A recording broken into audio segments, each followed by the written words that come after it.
Happy Onam. കുറച്ച് ലേറ്റായി പോയിട്ടോ. കഴിഞ്ഞ ദിവസം ഞങ്ങളുടെ ഓണം സെലിബ്രേഷനാണ്. നമുക്ക് ജർമ്മനിയിൽ ഇപ്പോൾ എല്ലായിടത്തും ഓണം സെലിബ്രേഷൻ ഉണ്ടെന്ന് പറഞ്ഞ പോലെയാണ്. അപ്പോൾ ഞങ്ങൾ നിൽക്കുന്നിടത്ത് ഞങ്ങൾക്ക് ഒരു ഓണം സെലിബ്രേഷൻ ഉണ്ടായിരുന്നു കേട്ടോ. അപ്പോൾ ഞങ്ങൾ അത് കൂടിയിരുന്നു. അപ്പോൾ അതിൻ്റെ കുറച്ച് വീഡിയോസും കാര്യങ്ങളൊക്കെ ഞാൻ ഓണായിട്ട് ഷെയർ ചെയ്യാമെന്ന് വിചാരിച്ചു കേട്ടോ. കുറച്ച് ലേറ്റായി പോയി, കാരണം കുട്ടിയും കാര്യങ്ങളും വീഡിയോ എഡിറ്റ് ചെയ്യൽ ഇങ്ങനെയൊക്കെ വന്നതിന് ഇപ്പോൾ കുറച്ച് അധികം തന്നെ ലേറ്റ് ആയിട്ടുണ്ട്. എന്തായാലും ഞങ്ങൾ അന്നത്തെ ദിവസം നന്നായിട്ട് എൻജോയ് ചെയ്തിരുന്നു കേട്ടോ. നല്ലൊരു ഓണം സെലിബ്രേഷൻ തന്നെയായിരുന്നു. നമ്മുടെ മാവേലിയും തിരുവാതിരയും വടംവലിയും സദ്യയും ഇതൊന്നും ഇല്ലാത്ത ഓണം ഇല്ലല്ലോ. അപ്പോൾ ഇതെല്ലാം ഉൾക്കൊള്ളിച്ച ഒരു ഓണമായിരുന്നു കേട്ടോ. അപ്പോൾ എൻ്റെ ഫ്രണ്ട്സൊക്കെ വന്നിട്ടുണ്ടായിരുന്നു ഓണത്തിന് വേണ്ടിയിട്ട്. നമുക്ക് പ്രവാസികൾക്ക് ഇതൊക്കെയാണല്ലോ ഒരു ചെറിയ ചെറിയ സന്തോഷങ്ങളൊക്കെ ഉള്ളത്.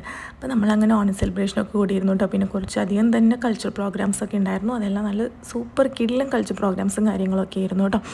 അപ്പോൾ അങ്ങനെ നമ്മളതൊക്കെ കൂടി സദ്യയുടെ ഫോട്ടോസും വീഡിയോസും ഒന്നും എടുക്കാൻ പറ്റിയില്ല. നമുക്ക് പിള്ളേരും കാര്യങ്ങളും ഉള്ളതുകൊണ്ട് നമുക്ക് അതിനുള്ളൊരു ഗ്യാപ്പ് കിട്ടിയില്ല.